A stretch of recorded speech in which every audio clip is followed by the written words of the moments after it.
Kaleidophon present a new creative service combining the best of music with the best of electronic sound. With our new synthesizers, the range of sounds is limitless, and here are some of the sounds you're going to be hearing in the 70s.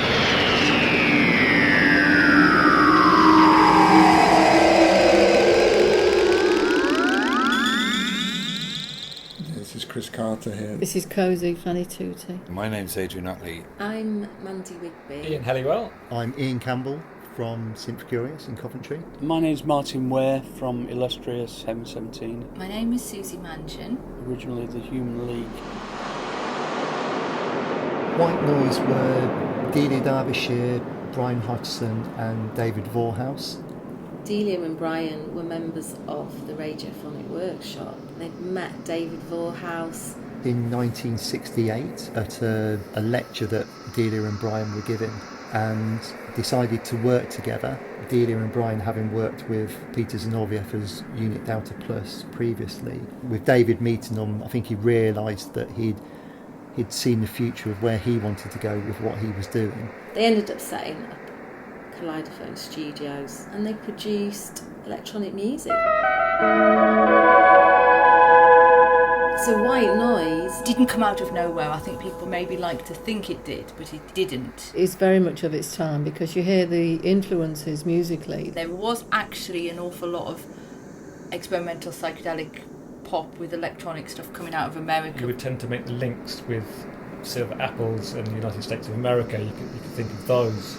But it's harder to make connections with British groups. There was a resistance in British serious classical music towards electronic music, and the pop world were relatively slow to really take it on board. Whereas White Noise was a trio of unknowns stepping into the wilderness. I'm just trying to think how I would describe it. I mean, I would call it psychedelic pop. Martian pop music. We would class it now as electronic music, Synthedelica. but I think it's right at the very edge of that. There's so many genres involved. It does stray into jazz and Horror films, space rock. I don't think it's space rock. dark sounds and soundtracks, There is a psychedelia about it, but a darker sense as well. 60s harmonies, British TV uncanny. pop, Mini operas. avant-garde. It's strange jumping in and out of consciousness. Slapstick. It's like sonic surrealism. and great sense of humour. It's a fun album. Something that your parents would hate. Oh, it's genre defying, isn't it? I think it's pretty uncategorisable, really. I think it defies genre and category. It's really hard to categorise because it's not like anything else I've ever heard. I'd never heard anything like it. I'd never heard anything like it. But when I heard it, I couldn't think of anything else that it was like. In fact, it's still like that with me. The word that we would use in English is crazy, but it's not crazy. It's absolutely, completely brilliant. I just don't think we have an expression for that album. I just don't think there's a word that would define it. It had all the elements. Intricate harmonies, melodic things going on. Traditional songwriting and kind of hooks and all the stuff that we used to love. But it isn't just that. There's songs, and the kind of song structures are pretty weird. The vocalists and the spoken word on it are almost like characters in a story. And I wonder, with the lyrics and everything, if it is kind of autobiographical with the relationships between It's almost them. like a breakup album, isn't it? It is, yeah. And I think that's where the melancholy comes in, and almost it represents different personalities for me. You can really feel that they've all had input. Their personalities come through for me in a way. So there's a lot of psychological depth plus playfulness in a lot of this stuff. I mean, the whole thing with this as well, of course, is sampling. This was like sampling before there was sampling, but they've done it with tape. This was a sampling album before there was samplers. And then there's all this kind of squelchy little noises and stuff that are chopped in, tape loops and chopping up stuff, and some of those what are called staircase sounds, White Noise and like arpeggio, weird diminished arpeggios and things. It is electronic, but it's got all these other acoustic elements in it. You could hear David Vorhaus's bass. A real-time performance aspect is important in White Noise.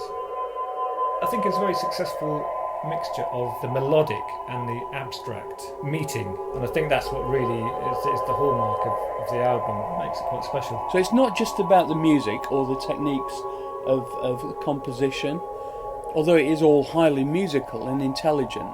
It's more like a philosophical trip. Every track sort of took you by surprise. Each track actually takes you into an experience. It does. Yeah, Love Without Sound. Yeah, Love Without Sound is my favourite track on the album. It's a strange track to start the album with, in a way. A very odd sounding electronic pop song. The chord changes are pretty weird, they're not standard. It sounds really elastic to me, with all the feedback and the sort of stretchy pitched percussion, which is almost feels like it could jump off the tape at any moment. This music concrete sort of oddness. I sense the musicality, the straight musicality of David Vorhaus. They used David Vorhaus' double bass pitched up, trying to make it sound more like a violin. There's that musicality, but it's sort of left to centre. Some of the songs are built up from sounds, and I'm not really sure How it was done. There's a lot of sounds and sound effects used in the album, textures and so on. which on their own possibly wouldn't come across as being particularly musical, but they're used in a very musical way. It's an incredible application of the work that Delia and Brian were doing at the BBC Radiophonic in an album that's song orientated and designed to be a commercial record.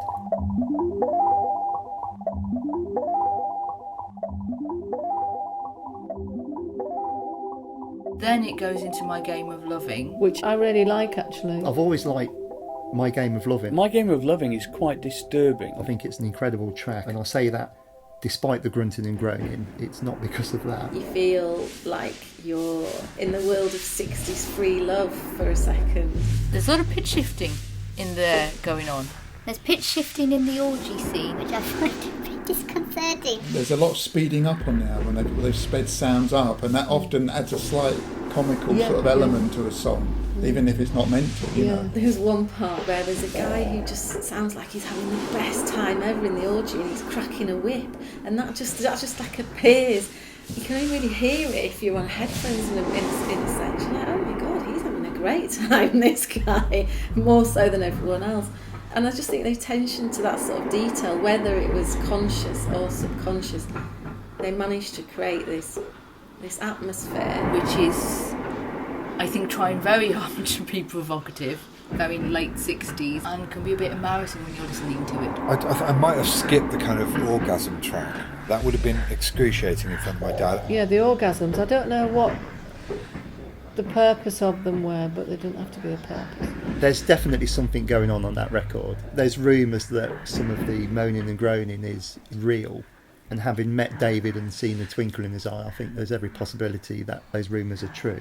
There's a lot of edits in the whole album. Yeah. There's quite a lot of edits in that.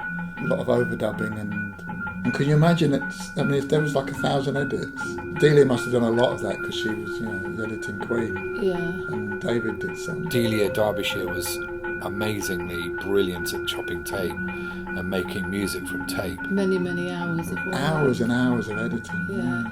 To get it right. I bet they were tearing their hair out, arguing and, no, that doesn't work. Do that one again.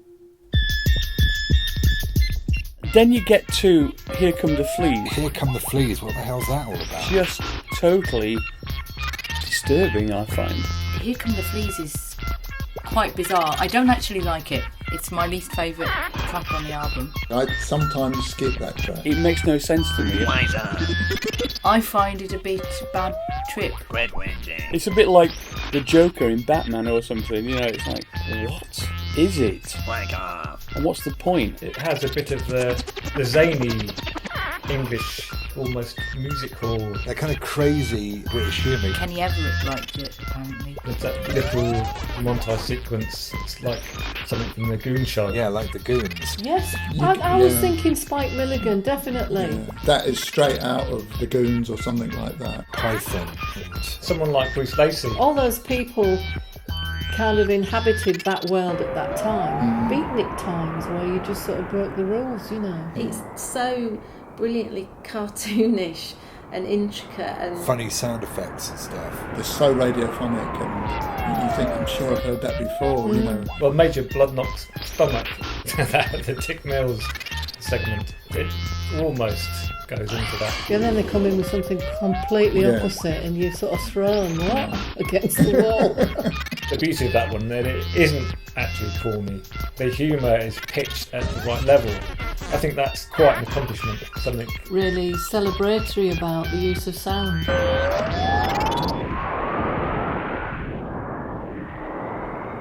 Then it leaps out again. Firebird, brilliant song. Firebird is like a breath of fresh air. Firebird is beautiful. Firebird's our favourite. Okay. Firebird is my favourite track because I love the melody and the whole thing about it. It's I often come back to that. And it's like a little perfectly formed song. Firebird is very melodically Delia. But yeah, that melody I think is her melody, isn't it? Yeah, definitely. Yeah. Left to her own devices, her melodies could be pretty odd and fantastic. It's a lovely tune. It's a well-written song. It's quite uplifting. Musically, but it's not particularly lyrically, is it? No, it's not. That's a kind of ABBA trick, yes, isn't it? Where you do a fantastic song you want to dance your heart out to, and it's all about breaking up. The opposite, yeah. And it's sung in a very quirky way. Yeah, I mean, if there's one thing that dates this album, I think it could be the vocals, maybe. They do sound very much of that time. And British, but peculiar. But actually some of the unsettling nature of it is possibly this mix of proficiency and amateurism. Is it a deliberate kind of naivety kind of thing? I think it probably is. There's a wonderful lightness, and I think when you hear that within the tracks, I think that's Delia. Yeah. David is doing a lot of the arrangements, maybe. Brian is doing a lot of the darker stuff, and Delia's doing the melodies. Delia's coming and breathing life. Breathing light into it.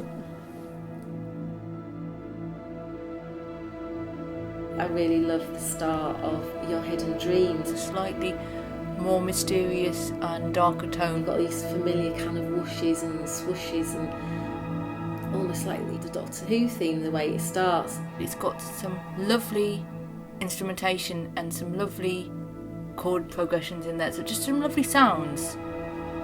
It's got a slightly stately, slightly melancholic electronic sound, and I like that kind of electronic music. And if they were living in London in the 60s, it would have seemed like a free time. That track really embodies that time for me, I think, or what I imagine that time would be like, how I'd want it to be.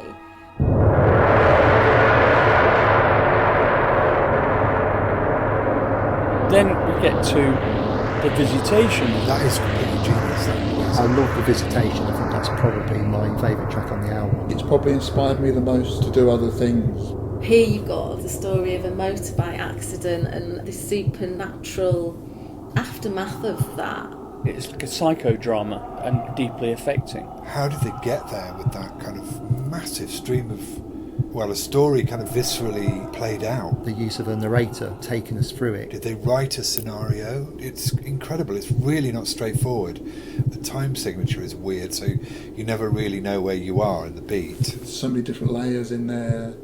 The sound design element of it, maybe. There's lots of really nice sound effects on that track. The sounds are really, really brilliant. It sounds like things treated through the VCA of a VCS3, chopping up like a tremolo type effect. It was brilliantly thought out. It sounds like somebody's knocking on the panel of the VCS3, which I've done loads of times actually over the years. Amazing blanket of darkness and feedback. I could see the influence of them working at Radiophonic Workshop in the Visitation.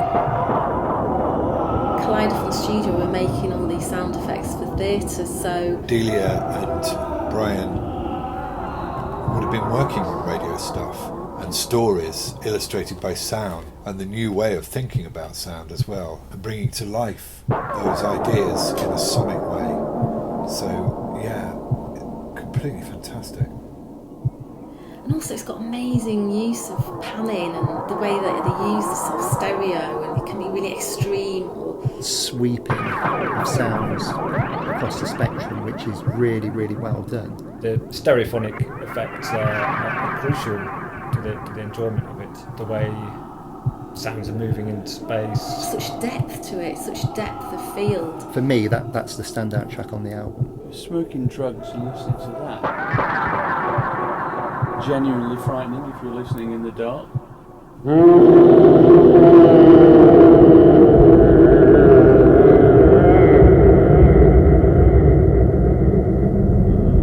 Black Mass and Electric Storm in Hell.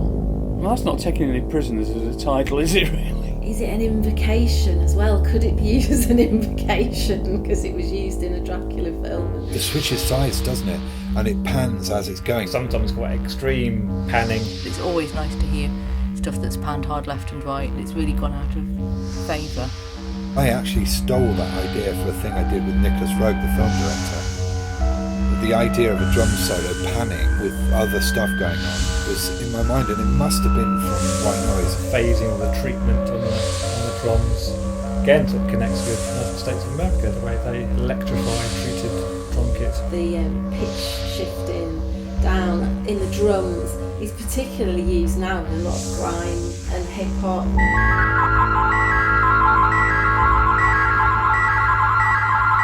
Oh, there's so much about this album I love. The sad thing for me about White Noise and the Kaleidophon studio that they set up was the album was incredible. It demonstrated an incredible use of sound and would have been a showcase for what the studio was capable of. It's just a shame that the three people couldn't carry on working, into the 70s together, but the studio itself really didn't last more than a year or so and only produced the one album, and then White Noise as it was ceased to exist. Delia worked briefly with Brian going forward, but White Noise as we know it was over.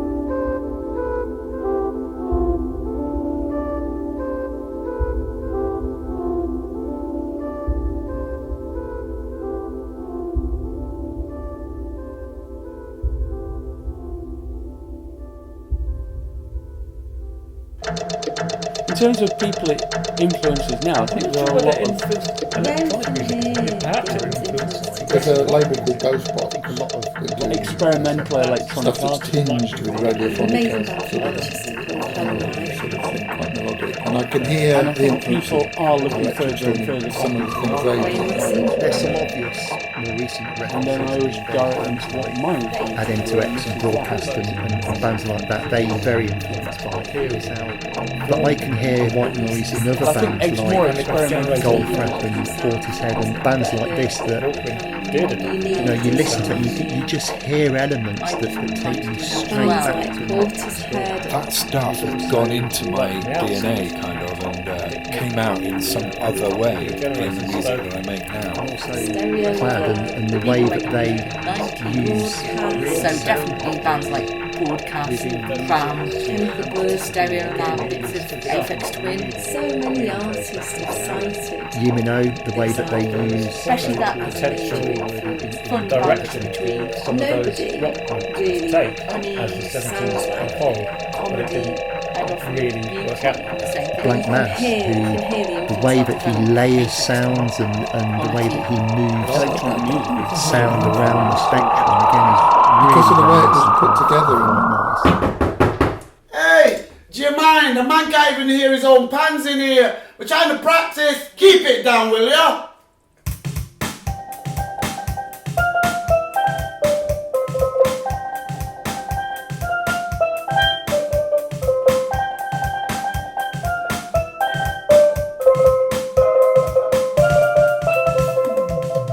They were never a famous band. I know they put other records out, but this is their gold standard as far as I'm concerned. There was nothing as magical as this. It kind of opened the doors to experimentation. It must be a more underground thing. It just pushes the boundaries of your mind in a sense. It allows you to take a chance in a way, and I think it inspires other people to break musical conventions. I think it's one of those albums that really redefined what was possible. or really ripped up the rule book with regards to what you should and shouldn't be doing. It really did demonstrate the scale on which you can work. They went all out, using all the tools that they'd developed over the years, rather than doing bing bang bong for some kind of sonic identity, to actually go, right, we can really manipulate people's imaginations here. Now, it is almost like a historical artifact. It has got a sort of cultural significance. There's so few examples of British electronic music being released in that period, and particularly an actual coherent artistic album statement. You put it on and it's an album listening experience. I don't think the album really had the recognition it deserved. I think it deserves a much wider audience. It could have been like Dark Side of the Moon, it sold millions, because in my opinion it's up there with albums like that. I think it's a fantastic album. God bless Island Records for giving them a free rein to do what they want to do, because that's how you end up with highly unusual things. And I think it is a cult album. In some ways I like that it's a cult album, and in other ways I think I'm disappointed that it's a cult album and more people don't know about it. But then you get possessive and you think, no, I don't want too many people to know about it. Too many people like it. Yeah, too many people like it, and it's lost its magic for me now. It's extremely English, and I think it's unprecedented. It stands alone because it was so out there. But I don't think it's dated conceptually or musically. I think it's a really strong piece of valid, forever composition. For me, anyway. Listening to that, it's endlessly interesting, and it always will be. It's a gift for us because you make the best of what you've got. Yeah, and they came up with something really unique. Yeah. Thank you.